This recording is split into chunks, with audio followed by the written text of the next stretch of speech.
The last message from the USS Indianapolis, Act I. July 16, 1945. Hunters Point Naval Shipyard, San Francisco. The heavy cruiser USS Indianapolis sits at dock, receiving the most secret cargo of the entire war. 2 cylindrical containers, carefully loaded under armed guard, sealed and secured in the ship's forward hold. No one tells the crew what's inside. No one explains why Marines with loaded rifles stand watch over the cargo day and night. The orders are simple, absolute, non-negotiable. Deliver these containers to Tinian Island in the Marianas. Deliver them fast. Deliver them safely. Nothing else matters. Captain Charles McVeigh III stands on the bridge, watching the loading operation with growing unease. He's 46 years old, a career naval officer, son of an admiral, grandson of an admiral, Annapolis graduate with an impeccable service record. He's commanded Indianapolis for only 6 months, but he knows his ship, trusts his crew, understands the rhythms of naval warfare in the Pacific. But this mission is different.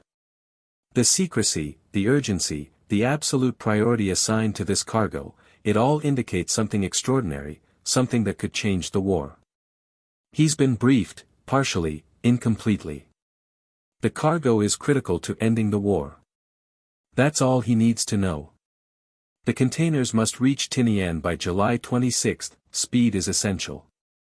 Indianapolis will sail alone, without escort, running at maximum velocity across 5,000 miles of Pacific Ocean. Normally, ships travel in convoys for protection against Japanese submarines. But convoys move slowly, limited by the speed of the slowest vessel. Indianapolis is fast, capable of 32 knots, one of the fastest heavy cruisers in the fleet. She'll outrun any submarine, reach Tinian in record time, deliver the cargo, complete the mission. McVeigh understands the risks. Japanese submarines still operate throughout the Pacific despite American naval dominance. The submarine threat has diminished significantly since 1942, when Japanese subs hunted American shipping with devastating effectiveness. But diminished doesn't mean eliminated. Submarines remain dangerous, unpredictable, capable of sinking even major warships if they achieve surprise. Indianapolis will be vulnerable sailing alone. But speed provides protection. The ship will cross submarine-infested waters too quickly for effective attack. That's the theory, the operational assumption underlying this entire mission. The crew doesn't know any of this. They know they're carrying something important. They can see the security, the armed guards, the sealed containers. Rumors spread rapidly through the ship. Some men speculate it's gold, payment for Allied operations in the Pacific. Others guess it's intelligence documents, strategic plans, diplomatic correspondence. A few joke it's a giant bomb that will blow up Tokyo. They're closer to truth than they realize, but they're joking, not serious. The reality is too extreme to contemplate. July 16, 1945, the same day Indianapolis loads her secret cargo, the United States detonates the first atomic bomb at Trinity Test Site in New Mexico.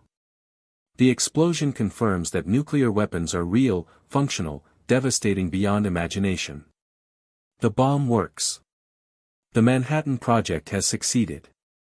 America now possesses the most powerful weapon ever created, capable of destroying entire cities in single detonations. 2 bombs are ready for operational use. The components for one of those bombs, the uranium-235 projectile and target for the gun-type weapon codenamed Little Boy, those components are currently being loaded onto USS Indianapolis. The ship will carry the core of the weapon that will destroy Hiroshima. But McVeigh doesn't know this. His crew doesn't know. They're transporting cylinders. Metal containers. Objects without context or meaning. They'll deliver the cargo, complete their mission, never knowing they participated in the most significant military operation of the 20th century. That's how secrets work in wartime. Compartmentalization. Need to know. Information distributed in fragments too small to reveal the whole picture. July 16, 1945, evening. Indianapolis departs San Francisco, heading west into the Pacific. The ship runs dark, no lights showing, maintaining radio silence except for essential communications. Maximum speed, maximum vigilance, direct route to Tinian. The crew settles into watch routines, 4 hours on duty, 8 hours off, the familiar rhythm of naval service. They're experienced, professional, veterans of multiple Pacific campaigns. Indianapolis has been in service since 1932, fought at Iwo Jima and Okinawa, survived kamikaze attack that killed 9 men and nearly sank the ship. She's been repaired, refitted, returned to duty. She's a lucky ship, the crew believes. 13 years of service, multiple combat operations, still afloat, still fighting. The ship has luck. The voyage proceeds smoothly, uneventfully. Indianapolis crosses the Pacific at high speed, covering over 500 miles daily, leaving a white wake stretching to the horizon. The weather is good, seas calm, visibility excellent. Perfect conditions for fast transit. McVeigh allows himself cautious optimism.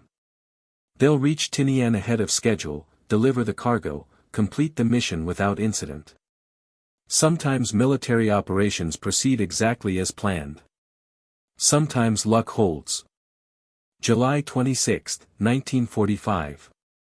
10 days after departing San Francisco, Indianapolis arrives at Tinian Island. The cargo is unloaded immediately, transferred to Army custody, disappeared into the massive military complex covering the island. Tinian has been transformed into the largest bomber base in the world, home to hundreds of B-29 superfortresses conducting daily raids against Japan. Somewhere on this island, technicians are assembling Little Boy, installing the uranium components just delivered by Indianapolis, preparing the weapon for operational deployment. But McVeigh and his crew know none of this. They've completed their delivery. Mission accomplished. Now they need new orders. The orders arrive quickly. Indianapolis is assigned to join Task Force 95 near Leyte Gulf in the Philippines. The ship will participate in final preparations for Operation Downfall, the planned invasion of Japan. The invasion is scheduled for November 1945, massive amphibious assault, potentially the largest military operation in history. Indianapolis will provide gunfire support, anti-aircraft coverage, command and control functions. Standard duties for a heavy cruiser. The crew is relieved. They're returning to normal operations, familiar routines, predictable dangers instead of mysterious cargo and secret missions. July 28, 1945. Indianapolis departs Tinian, heading southwest toward Leyte Gulf. The voyage should take approximately 4 days, covering roughly 1,300 miles at standard cruising speed. McVeigh requests destroyer escort for the journey. Standard procedure. Ships traveling through potentially hostile waters should have escort, protection against submarines and aircraft. But his request is denied. No destroyers available, he's told. All escorts are committed to other operations. Indianapolis will sail alone, just as she did from San Francisco to Tinian. She's fast, she's lucky, she'll be fine. That's the implicit message from Fleet Command. McVeigh is uncomfortable with this decision but doesn't protest forcefully. He's a naval officer, trained to follow orders, trust superior judgment. If Fleet Command says escort isn't necessary, then presumably they've assessed the risks and determined independent transit is acceptable. He files the request, receives the denial, moves forward with assigned mission. What else can he do? He can't conjure destroyers from thin air. He can't refuse orders because he's nervous. He commands his ship, maintains readiness, follows procedures, hopes for the best. Before departing, McVeigh receives intelligence briefing about submarine activity along his route. The briefing is routine, perfunctory, almost dismissive. Japanese submarine presence in the area is considered minimal, the intelligence officer explains. Most Japanese subs have been sunk or are operating elsewhere. The few remaining submarines are poorly equipped, poorly trained, running out of fuel and torpedoes. American naval dominance is total. The risk is negligible. This assessment is wrong, dangerously wrong, based on incomplete intelligence and wishful thinking. Japanese submarine I-58, commanded by Lieutenant Commander Makitsura Hashimoto, is currently operating directly along Indianapolis's planned route. I-58 departed Japan on July 18 carrying 6 Kaiden, human-guided torpedoes, suicide weapons piloted by volunteers willing to die destroying American ships. The submarine has been hunting unsuccessfully for over a week, finding no targets, frustrating Hashimoto's desire to strike meaningful blow against American fleet. But I-58 is there, waiting, moving through the same waters Indianapolis will cross. American intelligence doesn't know this. They've lost track of I-58, failed to detect her departure, don't know her location or mission. The intelligence briefing McVeigh receives doesn't mention I-58 specifically, doesn't warn about submarine presence in his transit area, doesn't suggest unusual caution or zigzag maneuvers. It's routine, standard, based on flawed information that will cost hundreds of lives. July 28, 1945, evening. Indianapolis clears Tinian Harbor, turns southwest, begins transit toward Leyte Gulf. The ship runs at standard cruising speed, 17 knots, conserving fuel for the 4-day voyage. The weather remains good, seas moderate, visibility decent. The crew relaxes into routine. Some men write letters home. Others play cards, read magazines, sleep through off-duty hours. They're not expecting combat. They're between missions, transiting from one assignment to another, looking forward to reaching Leyte and whatever comes next. McVeigh considers ordering zigzag maneuvers. Zigzagging is standard anti-submarine procedure, the ship following a regular course instead of straight line, making it harder for submarines to calculate firing solutions. But zigzagging also reduces speed, increases fuel consumption, complicates navigation. The standard procedure is to zigzag during daylight in dangerous waters, resume straight course at night when visibility makes submarine attack difficult. McVeigh decides to zigzag during the day, run straight at night. It's reasonable, follows doctrine, balances security against operational efficiency. July 29, 1945. Indianapolis continues southwest. The day passes uneventfully. Watch sections rotate, meals are served, routine maintenance is performed. The ship zigzags through daylight hours, resumes straight course after sunset. The crew maintains normal alert status, not battle stations, not maximum readiness, just standard cruising watch. No one expects trouble. They're 4 days from Leyte, moving through waters that should be safe, protected by American air superiority and naval dominance. But at night, in darkness, on the open ocean, safety is illusion. Indianapolis is alone, vulnerable, exposed. Her radar can detect aircraft but not submarines running submerged. Her sonar is active but limited in range and effectiveness. A skilled submarine commander, patient and lucky, could maneuver into attack position without detection. It's possible, not probable, but possible. July 30, 1945. The day begins normally. Morning watch, breakfast, routine operations. Indianapolis maintains course and speed. The crew goes about duties, unaware this is their last full day of peace, last day before everything changes, last day many of them will be alive. They don't know. How could they? The ocean looks empty, peaceful, infinite. Nothing suggests danger, nothing indicates threat. Just blue water extending to the horizon in every direction. Evening comes. Sunset, darkness, the transition from day to night that makes submarines dangerous. McVeigh orders end to zigzagging, resumption of straight course toward Leyte. Standard procedure. The ship steadies on heading, maintains 17 knots, continues through darkness. The crew stands down from day stations, transitions to night watch. Most men go below deck, to berthing areas, mess halls, recreation spaces.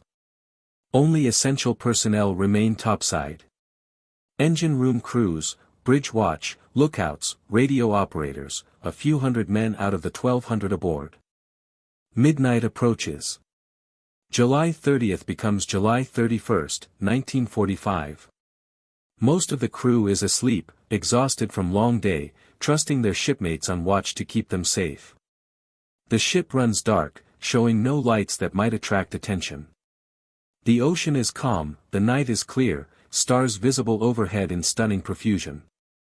Beautiful, peaceful, deceptive. And 14 minutes past midnight, everything ends. Lieutenant Commander Hashimoto, commanding I-58, surfaces his submarine to recharge batteries and search for targets.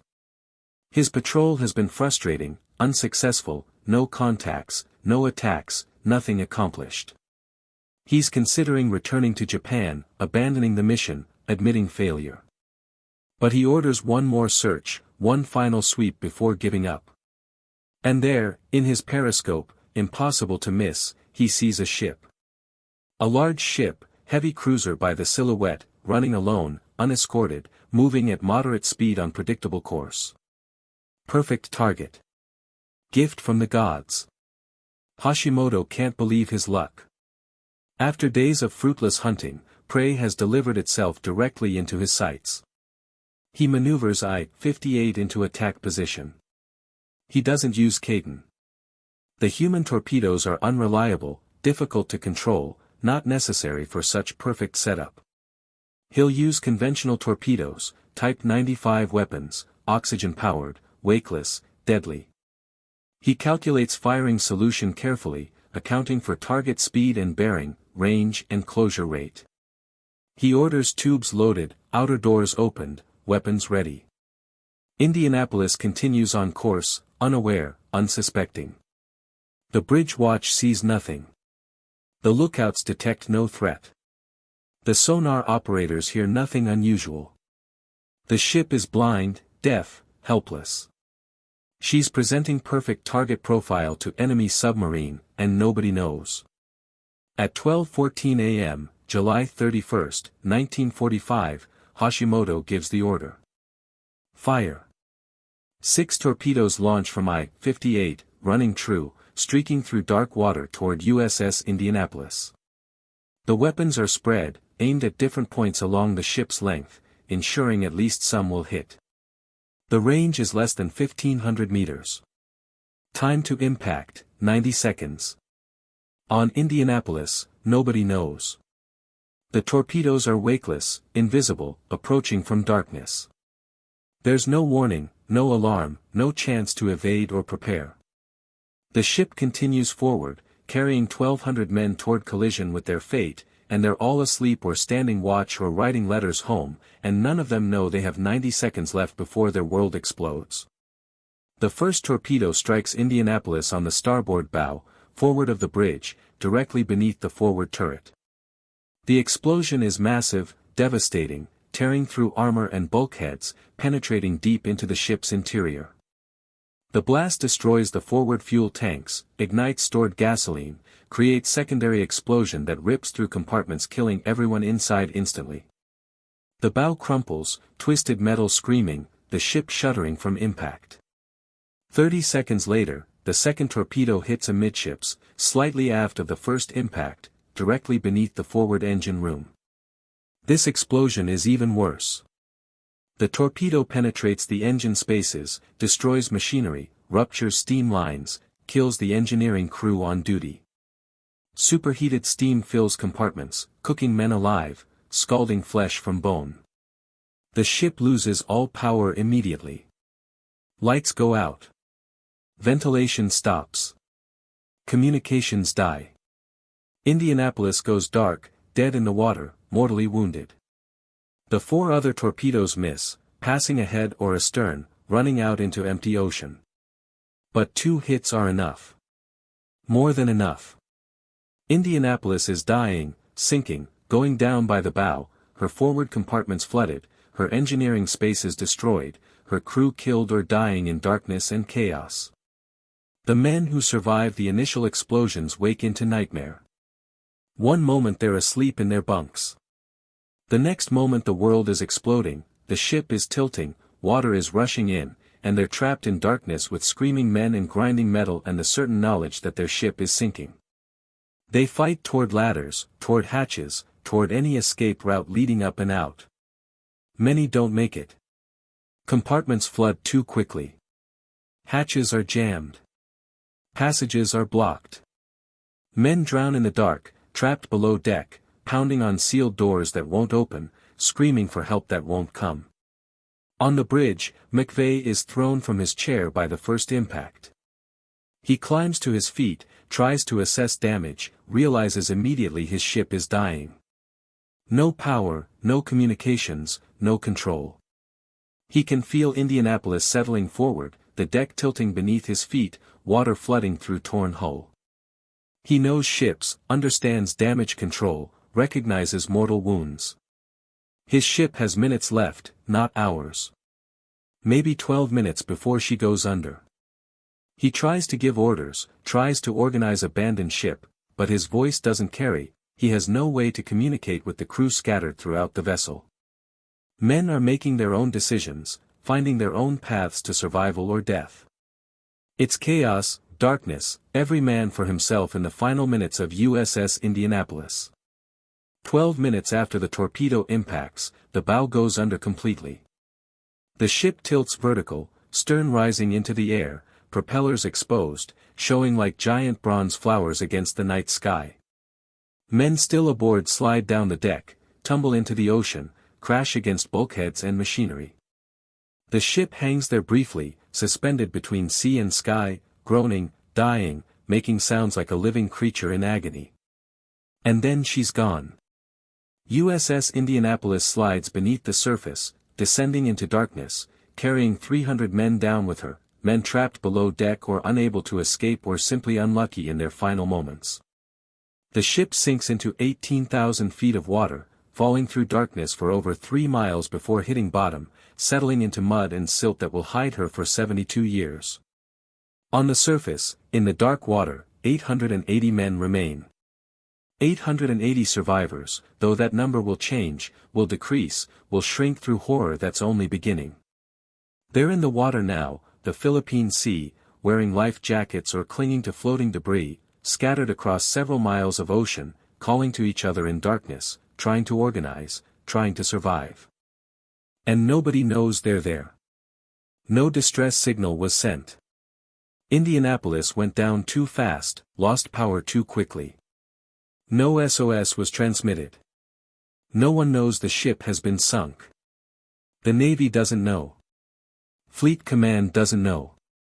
Nobody is looking for survivors because nobody knows survivors exist. The men in the water don't understand this yet. They assume rescue is coming. Their ship was torpedoed. Someone must have heard the explosions, detected the attack, sent help.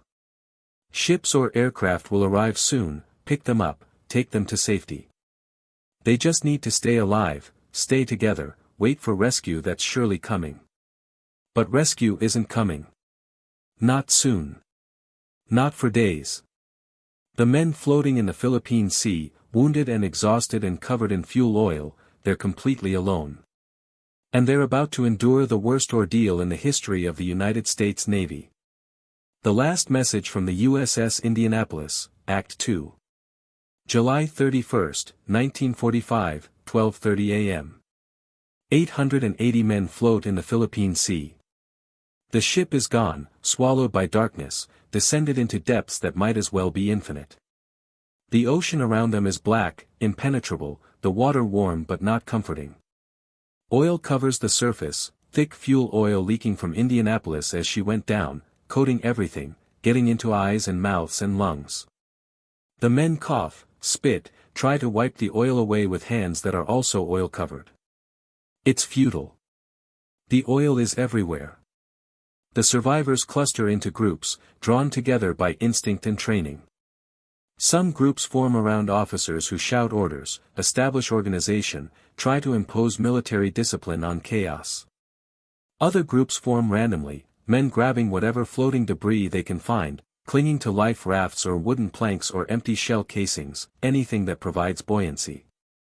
A few men float alone, separated from others by current or confusion, calling into darkness for comrades who might be anywhere or nowhere. The largest group, perhaps 400 men, gathers around the ship's doctor, Commander Lewis Haynes. Haynes is 41 years old, a physician from Connecticut, calm and methodical even in crisis. He survived the sinking by luck, happened to be topside when the torpedoes hit, managed to jump clear as the ship went down. Now he's in the water with hundreds of others, and his medical training is useless. No equipment, no supplies, no way to treat injuries beyond basic first aid. But his presence provides comfort, authority, structure. Men gather around him because he's a doctor, because doctors save lives, because having a doctor nearby feels safer even when safety is illusion. Haynes begins organizing his group immediately. He orders men to link arms, form human chains, stay together. The ocean is vast, but if they maintain cohesion, stay in groups, they're more visible to rescue aircraft, more likely to survive until help arrives.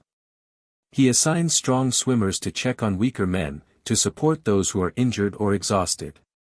He establishes watch rotation so someone is always alert, always scanning for rescue planes or ships.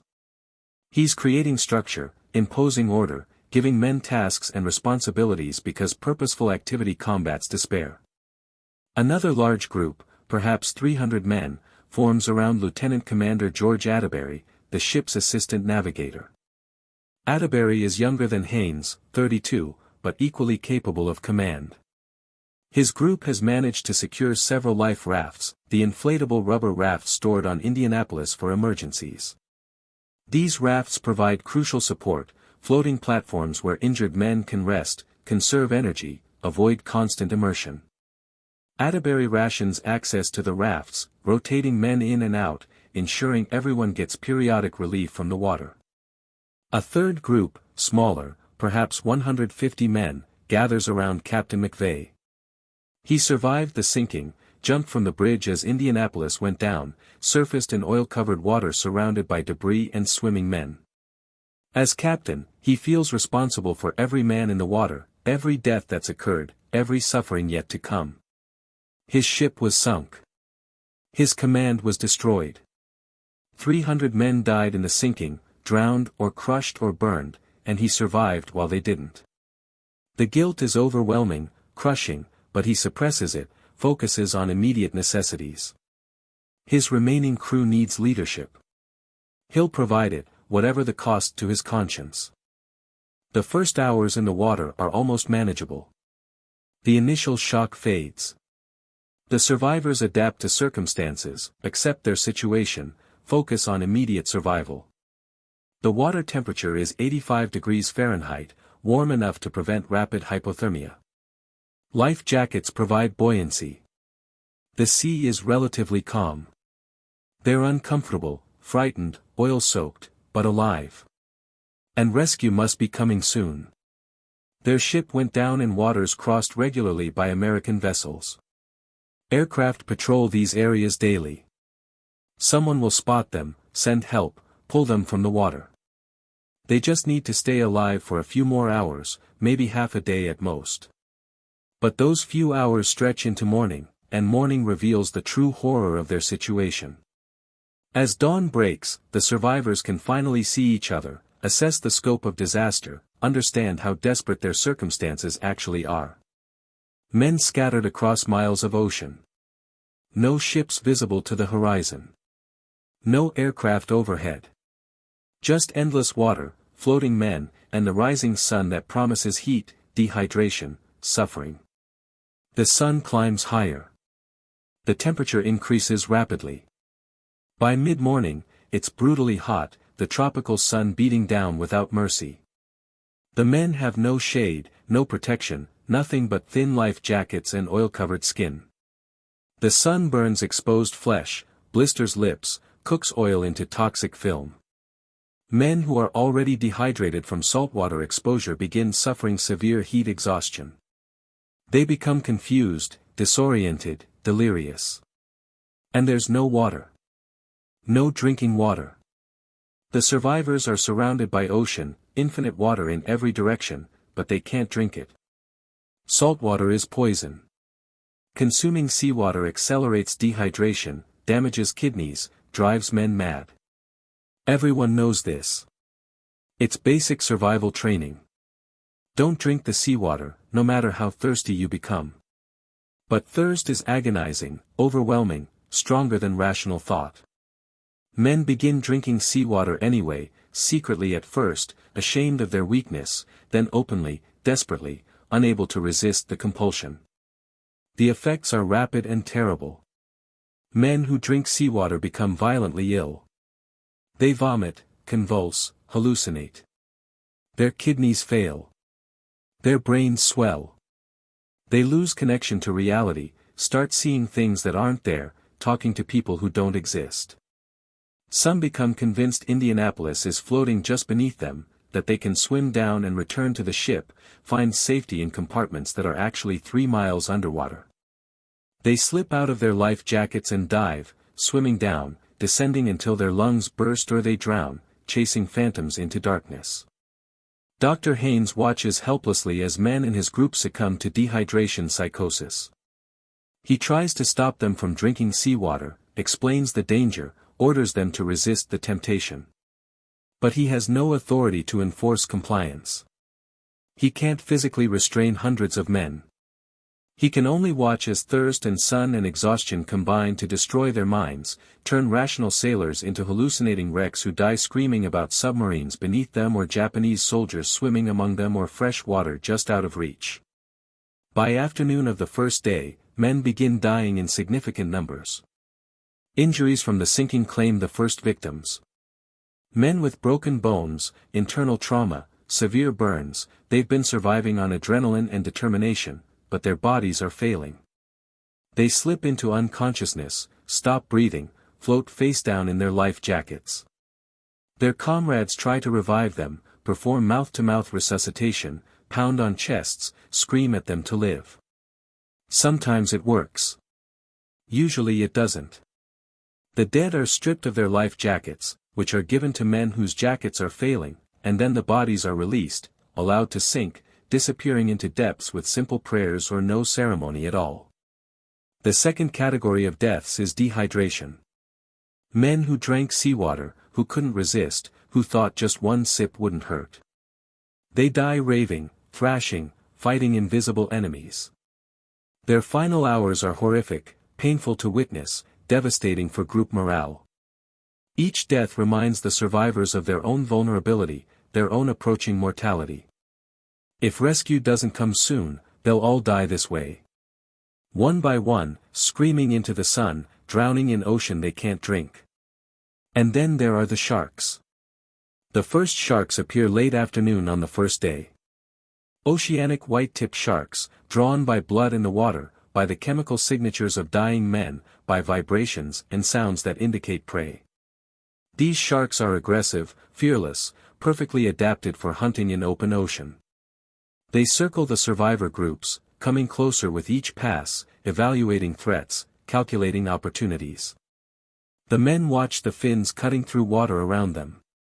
Terror spreads through the groups.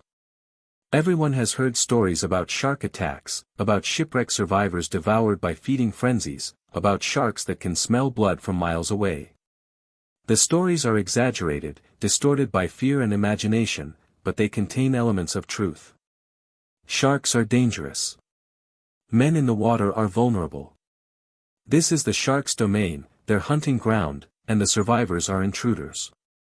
The first attacks come at dusk. A man floating slightly separated from the main group suddenly screams, thrashes, disappears beneath the surface. He resurfaces briefly, screaming again, arms flailing, and then something pulls him down. The water erupts in foam and blood. Other sharks converge, attracted by the disturbance. The man doesn't resurface again. Just spreading bloodstain and pieces of life jacket floating in churning water. Panic sweeps through the survivor groups. Men scream, pull closer together, kick at water to drive sharks away. The attacks continue. Another man taken. Then another. The sharks are selective, targeting isolated individuals, wounded men, anyone who appears weak or vulnerable. The predators are efficient, precise, evolved for exactly this kind of hunting. They strike from below, mouths opening to reveal rows of triangular teeth, jaws closing with enough force to sever limbs or crush torsos. The attacks are quick, violent, over in seconds. The victim disappears. The sharks feed. The surviving men huddle together in horror. Dr. Haynes tries to maintain order in his group. He orders men to stay close, link arms, present unified front to the sharks. Predators prefer isolated prey. Tight groups are intimidating, harder to attack. The strategy works partially. The sharks avoid the densest clusters of men, focus on stragglers, on men who drift away or lose consciousness or simply lack the strength to keep up with the group. But the attacks continue throughout the night. Every few hours, another scream, another man taken, another reminder that they're trapped in a predator's habitat with no protection, no weapons, no defense except proximity to other victims. The night is endless. Darkness transforms the ocean into alien environment, hostile and incomprehensible. The men can't see each other, can only hear voices in the darkness, calling out periodically to confirm they're still alive, still present, still human. The oil makes everything worse. It coats their skin, seeps into every pore, causes chemical burns and infections. Some men are going blind, their eyes damaged by prolonged oil exposure. Others are developing severe skin lesions, open wounds that sting in the saltwater and attract sharks. August 1, 1945. Dawn of the second day. The survivors count their numbers, assess losses, realize how rapidly their situation is deteriorating. Perhaps 50 men died during the first 24 hours. Injuries, dehydration, shark attacks, exhaustion, hypothermia despite warm water. The death rate is accelerating. More men are delirious, hallucinating, drinking seawater despite warnings. More men are too weak to swim, barely keeping their heads above water, clinging to life by decreasing margins. And still no rescue. No ships, no aircraft, no indication anyone knows they're here or is looking for them. This is impossible, incomprehensible. Indianapolis was a major warship carrying over 1,000 men. Her disappearance should have triggered immediate search operations. But nothing is happening. The sky remains empty. The horizon shows no ships. The survivors are completely alone, abandoned, forgotten. What they don't know, what they can't know, is that Navy bureaucracy has failed catastrophically. Indianapolis was supposed to arrive at Leyte Gulf on July 31. She didn't arrive. But no one noticed. The port director at Leyte wasn't expecting her specifically, had no notification of her scheduled arrival. Ships often arrive late or get diverted to other duties. Indianapolis's non-arrival wasn't unusual enough to trigger concern. No one filed a report. No one initiated search procedures. The ship simply fell through administrative cracks, disappeared from official awareness, ceased to exist in Navy records. The survivors don't know this. They assume rescue is coming, must be coming, will arrive any moment. This hope sustains them through the second day, through mounting deaths and increasing shark attacks and spreading dehydration psychosis. They watch the sky constantly, desperately, searching for aircraft that never appear. They sing songs to maintain morale, recite prayers, tell stories about home and family and the lives they'll return to after rescue. But the deaths continue. The second day claims another 100 men, maybe more. Keeping accurate count becomes impossible. Bodies float away, sink, disappear. Men drift out of groups, separate, are never seen again. Did they die? Were they taken by sharks? Did they swim off chasing hallucinations? No way to know. The groups are shrinking, fragmenting, losing cohesion as exhaustion and trauma overwhelm organizational efforts. Captain McVeigh's group is particularly hard hit. They have fewer life rafts than other groups, less floating debris for support. Men are dying rapidly from exposure and exhaustion. McVeigh himself is failing, weakening, barely conscious. He's been in the water for over 30 hours, swallowed oil and seawater, suffered sun exposure that's blistered his entire face and neck.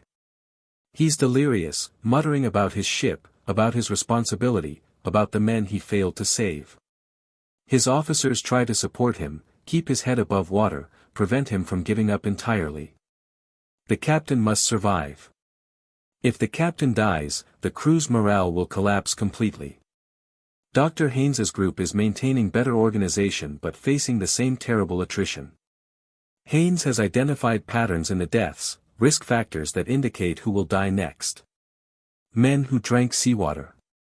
Men with injuries. Men who are alone, separated from the group even by a few feet. Men who've given up, stopped fighting, accepted death. Haynes tries to intervene, tries to save everyone, but his resources are non-existent. He has no medicine, no equipment, nothing but words and presence. He talks to dying men, comforts them, lies to them about incoming rescue, promises they'll survive. Most don't believe him. Most are right not to believe. The sharks are constant presence now, always circling, always hunting. The survivors are too exhausted to fear them actively. Fear requires energy, emotional engagement, and most men have nothing left. They watch the sharks approach with dull resignation. If they're taken, at least the suffering ends. Death by shark is terrible but quick, probably better than slow death by dehydration or sun exposure or simple exhaustion. Some men even welcome the sharks, stop swimming, offer themselves as prey, choosing violent death over prolonged agony. The third night arrives. August 1st becomes August 2nd. The survivors have been in the water for over 50 hours now. Their bodies are shutting down, failing systemically. Kidneys are damaged from dehydration. Skin is burned and infected. Eyes are swollen shut from oil exposure. Muscles are destroyed from prolonged swimming. Many men can no longer move their arms or legs, can only float motionless in their life jackets, helpless, waiting to die or be rescued, whichever comes first. More men slip into delirium during the third night. They believe they're back on Indianapolis, back in their bunks, back home with families. They have conversations with people who aren't there, mothers and wives and children who exist only in dying minds. Some men fight invisible enemies, battling Japanese soldiers or sharks or demons from their own psyches. Others become perfectly calm, eerily peaceful, smiling as they remove their life jackets and sink beneath the surface, swimming down toward imagined salvation. The groups are fragmenting completely now. Dr. Haynes's 400 men have shrunk to perhaps 200. Captain McVeigh's group is down to 70 or 80. Atterbury's group has lost half its members. The dead outnumber the living. Bodies float everywhere, surrounding the survivors, constant reminders of approaching mortality. Some groups try to move away from the corpses, swim to clearer water, escape the psychological burden of floating among their dead comrades. But the bodies follow, carried by currents, or new bodies appear, or men die and become corpses themselves, and there's no escaping the reality of mass death. August 2nd, 1945. Dawn of the third day. Perhaps 400 men remain alive, maybe fewer. They've been in the water for 60 hours. The strongest are failing. The weak are dead. Everyone is beyond exhaustion, beyond pain, beyond hope. They float in silence mostly, no longer singing or praying or telling stories. They've run out of words, run out of faith, run out of reasons to believe rescue will come. The sun rises, beginning another day of burning heat and blinding light. The survivors can barely see, their eyes damaged by oil and sun and salt water. They can barely think, their brains fogged by dehydration and trauma. They exist in liminal space between life and death, consciousness and unconsciousness, reality and hallucination. Time becomes meaningless. Past and present and future collapse into single eternal moment of suffering. And still the sharks circle. And still the men die. And still no rescue comes. The Philippine Sea holds 880 men when Indianapolis sank. By the third dawn, fewer than 400 remain. They're dying at the rate of one man every 10 minutes, simple mathematics of exposure and exhaustion. At this rate, by tomorrow morning, everyone will be dead. The ocean will have consumed them all, left no survivors, erased USS Indianapolis and her crew from existence except as mystery, as ships that disappeared without explanation, as men who went to sea and never returned. But unknown to the dying men, on this third morning, something changes. Not rescue, not yet. But the first step toward rescue. A Navy patrol aircraft, a PV-1 Ventura bomber on routine anti-submarine patrol, is flying search pattern over the Philippine Sea. The pilot, Lieutenant Wilbur Gwynn, isn't looking for survivors. He doesn't know Indianapolis sank. He's looking for submarines, Japanese subs that might threaten American shipping lanes. It's routine mission, boring, endless hours of flying over empty ocean scanning for threats that probably don't exist. But Gwynn's aircraft has mechanical problems. An antenna is malfunctioning, needs repair. Gwynn drops to lower altitude to fix the antenna, flying at 900 feet instead of his normal patrol altitude of 3,000 feet. And at this lower altitude, by pure chance, by impossible luck, by providence or fate or random coincidence, Gwynn sees something in the water below. An oil slick. A long dark trail stretching for miles across the ocean surface. Oil slicks mean ships, possibly damaged ships, possibly submarines running submerged. Gwynn follows the slick, flying along its length, searching for the source. And then he sees them. Men in the water. Dozens of them, hundreds, scattered across miles of ocean, floating in life jackets, waving weakly at his aircraft. Gwynn can't believe what he's seeing. A massive shipwreck, hundreds of survivors, and no one reported it, no search operation in progress, nothing in his briefing materials suggesting American sailors are dying in the water. He immediately radios his base, reports the sighting, provides coordinates, requests immediate rescue operations. His message reaches command at 11:25 a.m., August 2, 1945. Finally, after 75 hours, someone knows the survivors exist. Help is coming. Rescue is launching. The men of USS Indianapolis, those still alive, those who endured 3 days and nights of unimaginable suffering, they're about to be saved. But they don't know this yet. They can't hear the radio transmissions. They see the aircraft circling overhead, but they've seen aircraft before that didn't see them, that flew past without stopping.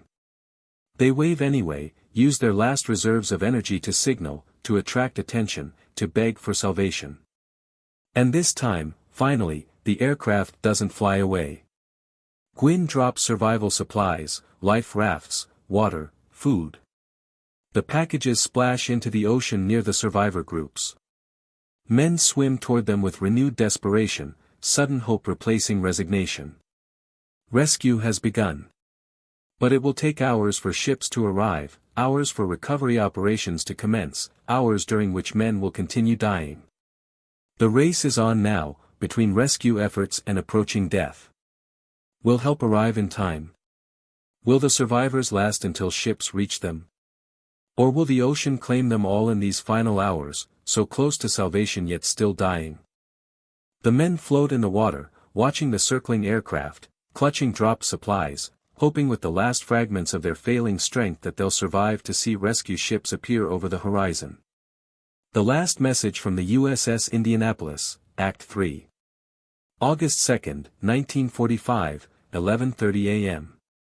Lieutenant Gwynn's aircraft continues circling overhead, dropping whatever supplies he carries.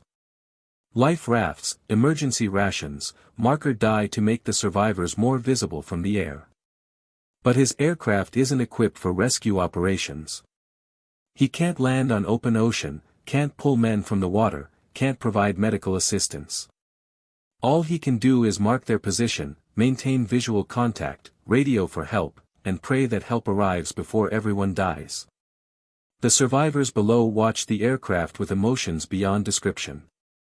Relief, hope, terror that rescue might still fail, desperate gratitude that someone finally sees them, finally knows they exist. Men who couldn't move their arms 5 minutes ago somehow find strength to wave, to signal, to make themselves visible. Men who were unconscious, floating face down in their life jackets, suddenly revive, lifted by hope that salvation is coming. Even the delirious, the hallucinating, the men whose minds have been destroyed by dehydration, even they understand on some instinctive level that the circling aircraft means rescue, means life, means they might actually survive this nightmare. But understanding rescue is coming and actually being rescued are separated by hours of continued suffering. The nearest ships are hundreds of miles away. Aircraft can reach the survivors faster, but most patrol planes can't land on open ocean. Flying boats can, but none are immediately available. The Navy is scrambling resources, coordinating rescue operations, but the bureaucracy that failed to notice Indianapolis's disappearance now struggles to respond efficiently to her survivors. Gwyn's radio message triggers chaos at Navy command centers throughout the Pacific. Officers who should have been tracking Indianapolis suddenly realize the ship has been missing for 3 days. Questions multiply faster than answers. Where is Indianapolis? What happened? Why wasn't her non-arrival at Leyte reported? Who failed to initiate search procedures? The recriminations will come later.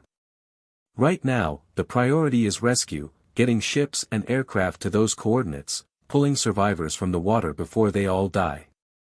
The destroyer USS Cecil J. Doyle receives orders to proceed at maximum speed to the rescue site. She's relatively close, perhaps 100 miles away, but even at 30 knots, she won't arrive until after dark.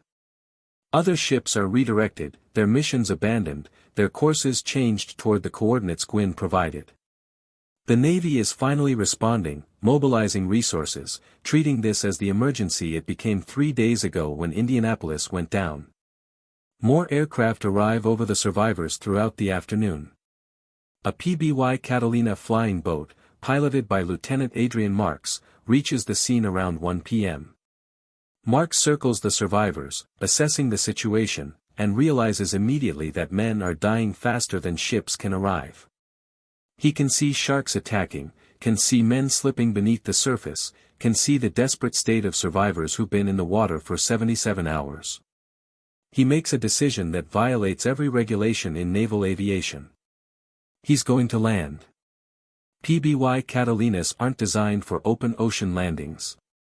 They're flying boats, yes, capable of water landings, but only on calm bays or protected harbors.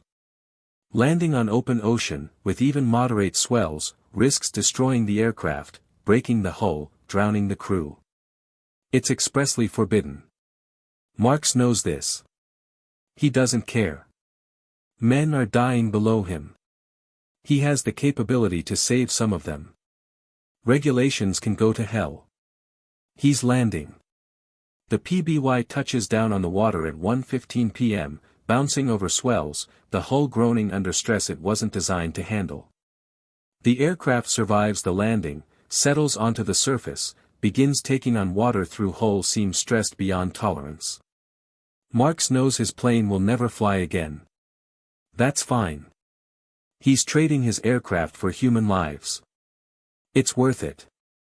The PBY crew begins pulling survivors aboard. They open side hatches, extend lines, haul men from the water. The survivors are in terrible condition, barely conscious, unable to help themselves. Some have to be lifted bodily, dead weight, their muscles too exhausted to function. Others fight their rescuers, delirious, convinced the rescuers are Japanese, that this is a trick, that they'll be tortured and killed. The crew works patiently, gently, pulling men aboard despite resistance, despite the weight, despite the sharks still circling. The aircraft has capacity for perhaps 15 passengers in normal operations. Marks crams 56 men aboard and onto the wings. The PBY sits dangerously low in the water, listing, taking on more water through damaged hull seams, but it's floating, it's providing refuge, it's saving lives.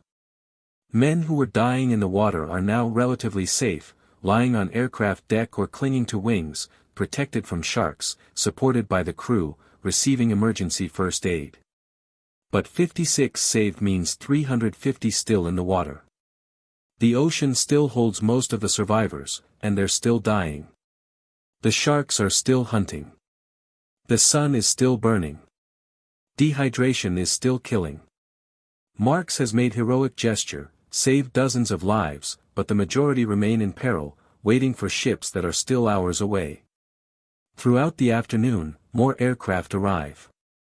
They can't land, but they drop supplies, life rafts, food, water, mark or die. They maintain visual contact with survivor groups, radio their positions to incoming ships, ensure no one is overlooked or lost. The sky that was empty for 3 days is now filled with American aircraft, a small air force dedicated to preserving the lives of Indianapolis survivors. Dr. Haynes's group is among the first to receive dropped supplies. The life raft splashed down nearby, and men swim toward them with the last of their strength. Getting into the rafts is almost impossible. The survivors are too weak to pull themselves up, their arms too exhausted to lift their own body weight. They cling to the sides of the rafts, at least partially supported, no longer fully immersed. It's marginal improvement, but it might mean the difference between life and death in the hours before ships arrive. Captain McVeigh's group is in worse condition. They're more scattered, more depleted, with fewer men remaining. McVeigh himself is barely conscious, kept afloat by his officers who refuse to let their captain die. When aircraft drop supplies near them, they lack the strength to reach the rafts. They watch the orange rubber boats floating just out of reach, tantalizingly close, impossibly far. Eventually, one man, Sailor Harlan Twible, finds reserves of strength no one knew he possessed.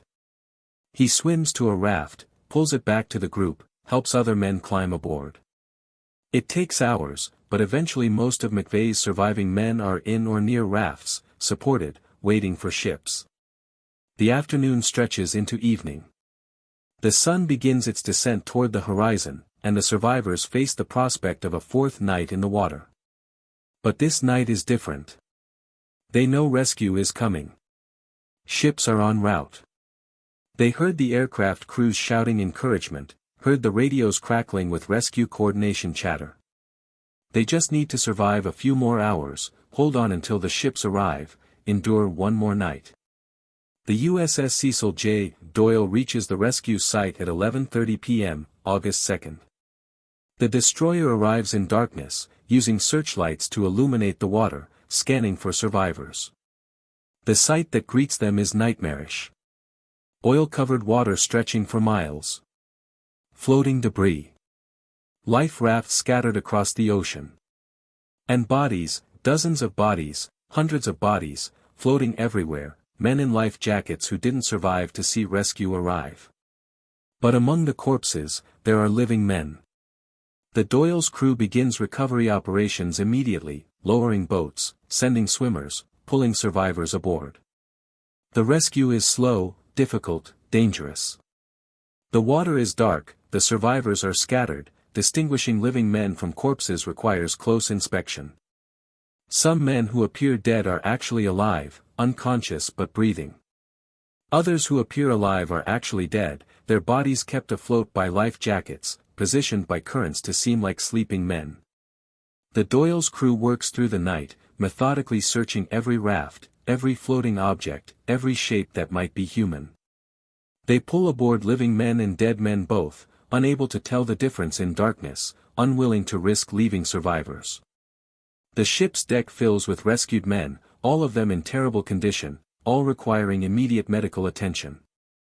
The ship's doctor and pharmacist's mates work desperately, triaging injuries, treating dehydration, administering morphine for pain, trying to stabilize men whose bodies are shutting down after 84 hours of exposure. More ships arrive through the night and into the next morning. Destroyers, destroyer escorts, patrol craft, every available vessel diverted to the rescue site. They fan out across the search area, covering miles of ocean, collecting survivors from widely scattered groups. Each ship that arrives pulls more men from the water, finds more bodies, adds to the growing count of saved and lost. August 3, 1945. Dawn of the fourth day. The rescue operation continues under daylight, more efficient now that crews can actually see what they're searching for. Aircraft circle overhead, directing ships toward rafts and survivors that might otherwise be missed. The ocean that was empty of friendly forces for 3 days is now filled with American vessels, all engaged in the desperate work of saving whoever can still be saved. Captain McVeigh is pulled aboard the USS Doyle in the early morning hours. He's barely alive, suffering from severe dehydration, sun exposure, oil poisoning, exhaustion. The ship's doctor examines him, provides emergency treatment, tells him he'll survive physically though recovery will take weeks. McVeigh doesn't respond. He's not thinking about his own survival. He's asking about his crew, demanding casualty counts, wanting to know how many men died under his command. The numbers are devastating but not yet complete. Ships are still finding survivors, still pulling men from the water. The final count won't be known until rescue operations conclude and all survivors are accounted for. But preliminary numbers indicate catastrophic losses. 880 men went into the water when Indianapolis sank. Perhaps 300 are being rescued. That means roughly 600 dead, the worst loss of life from a single ship sinking in the history of the United States Navy. Dr. Haynes is rescued mid-morning on August 3. He's pulled aboard a destroyer escort, carried below deck, laid on a bunk. He immediately tries to stand, to get back to work, to help with rescue operations and medical treatment. The ship's doctor physically restrains him, forces him to lie down, explains that Haynes is a patient now, not a physician. Haynes collapses, his body finally surrendering to exhaustion, his mind finally allowing rest after 4 days of forced vigilance. He sleeps for 16 hours straight, the first real sleep since before Indianapolis was torpedoed. The rescue operations continue through August 3 and into August 4.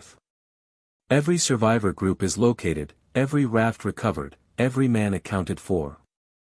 The ships also recover bodies, pulling corpses from the water for proper burial, identifying the dead, recording names and circumstances.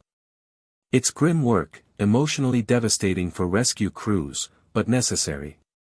These men deserve dignity in death, deserve recognition, deserve to be remembered as individuals rather than statistics.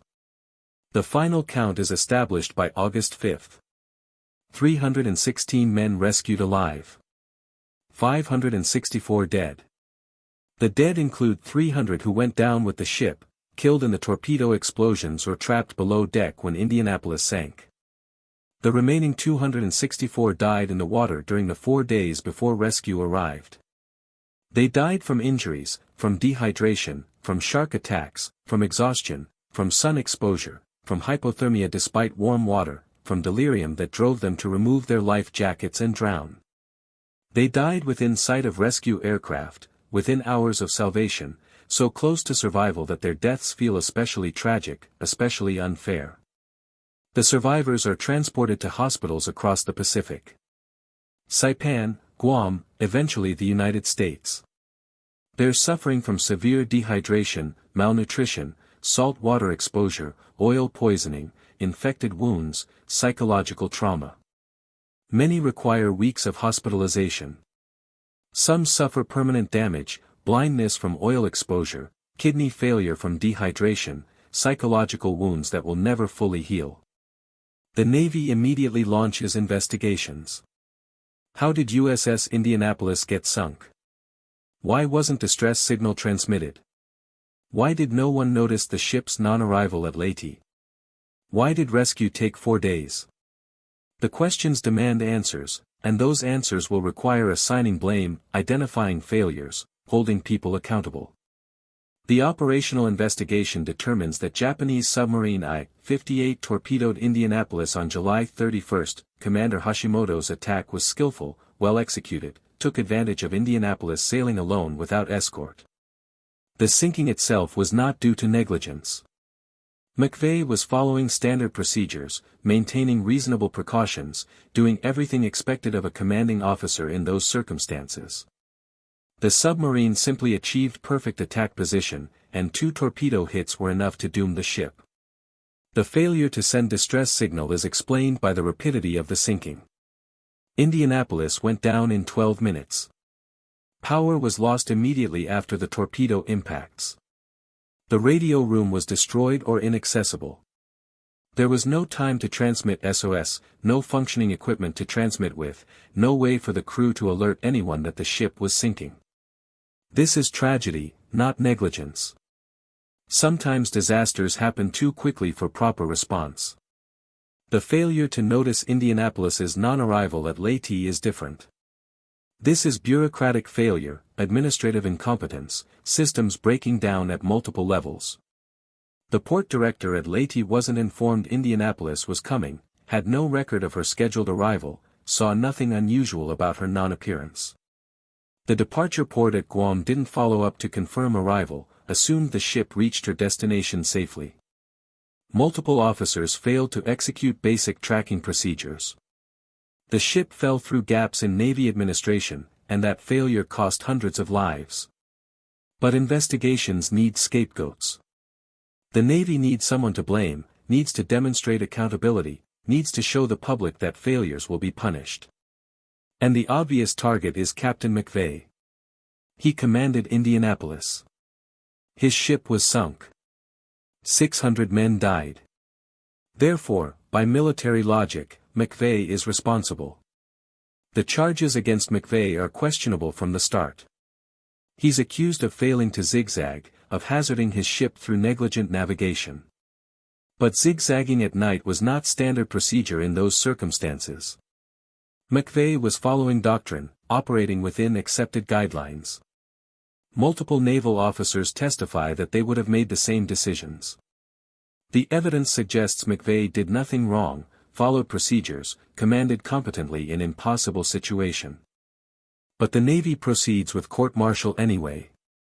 The trial becomes spectacle, public demonstration of accountability, theatrical punishment designed to satisfy political pressure rather than serve justice. The most controversial decision is calling Commander Hashimoto, the Japanese submarine commander who sank Indianapolis, to testify. Hashimoto states clearly that zigzagging would have made no difference, that his attack position was so favorable that Indianapolis could not have evaded his torpedoes regardless of evasive maneuvers. His testimony should exonerate McVeigh, but the court-martial continues. December 1945. Captain McVeigh is convicted of hazarding his ship through failure to zigzag. He's acquitted of failure to issue timely abandoned ship orders, but convicted on the navigation charge. His sentence is relatively light, loss of 100 numbers in seniority, but the conviction itself is devastating. He's been made scapegoat for systemic failures, punished for following procedures, blamed for disaster he couldn't prevent.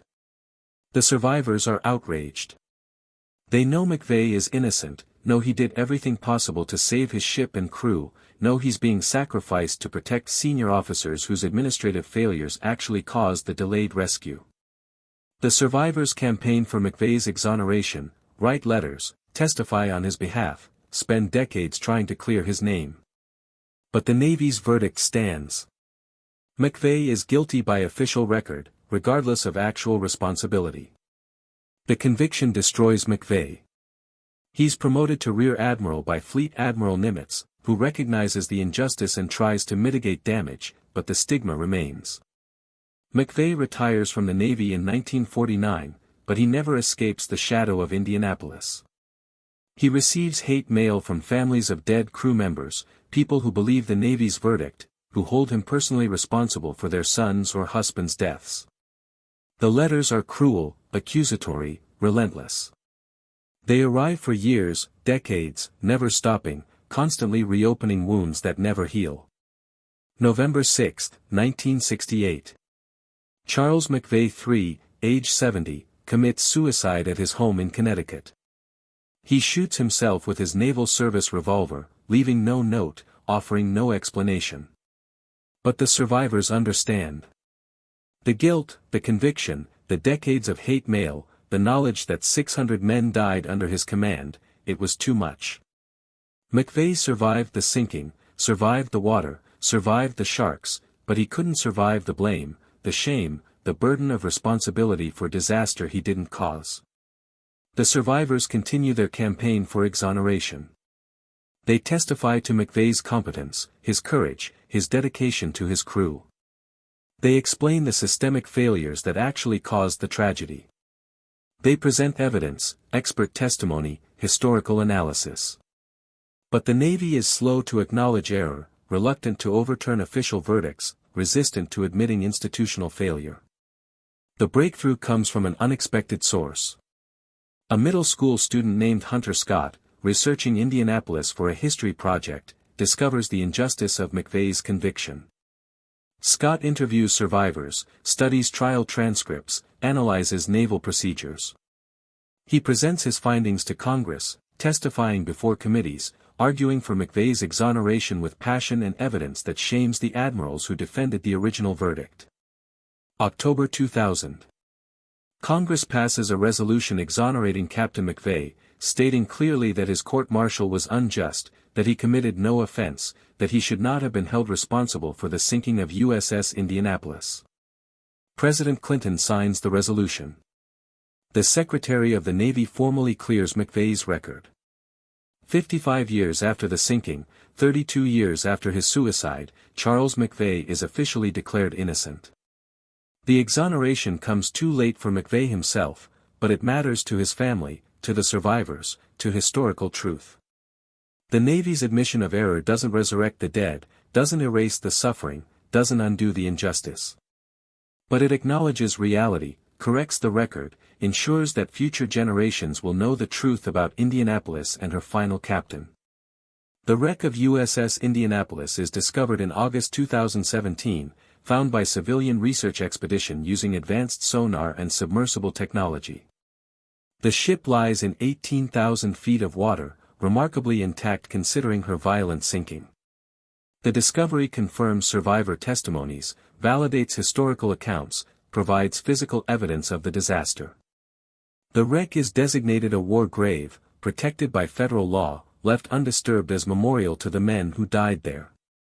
The survivors, those who remain alive in the 21st century, are elderly now, their numbers decreasing each year. They gather periodically for reunions, sharing memories, honoring lost comrades, ensuring the story of Indianapolis is preserved and transmitted to younger generations. They've spent lifetimes processing trauma, survivor guilt, the question of why they lived while others died. Most have found peace eventually, though none have forgotten. Their story stands as testament to human endurance, to the limits of suffering men can survive, to the cruelty of bureaucratic failure. 880 men went into the water when Indianapolis sank. 316 were rescued. The difference, 564 dead, represents one of the greatest naval disasters in American history. Most died not from the sinking itself, but from the 4 days before rescue arrived, 4 days of preventable suffering caused by administrative incompetence and institutional indifference.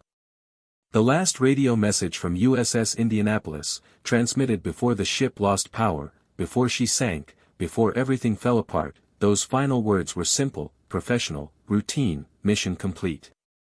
Heading home. The mission was complete. Indianapolis had delivered the atomic bomb components to Tinian. Little Boy would be assembled, loaded onto a B-29, dropped on Hiroshima on August 6, 1945, 3 days after the last survivor was rescued. The weapon Indianapolis carried would end the war, would save countless lives by preventing the planned invasion of Japan, would justify its existence through cold calculus of military necessity. But the men of Indianapolis, floating in the Philippine Sea, dying by hundreds as sharks circled and the sun burned and rescue never came, they knew nothing of atomic bombs or strategic necessity or the greater good.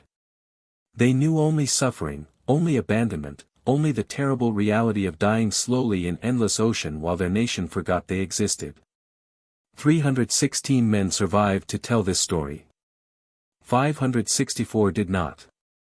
Their names are inscribed on memorials, recorded in naval history, remembered by families and survivors and a nation that finally acknowledged its failure to save them.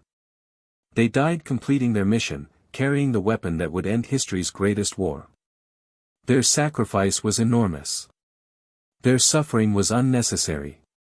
Their memory endures as warning and tribute both, a reminder of what men can endure and what institutions must never forget.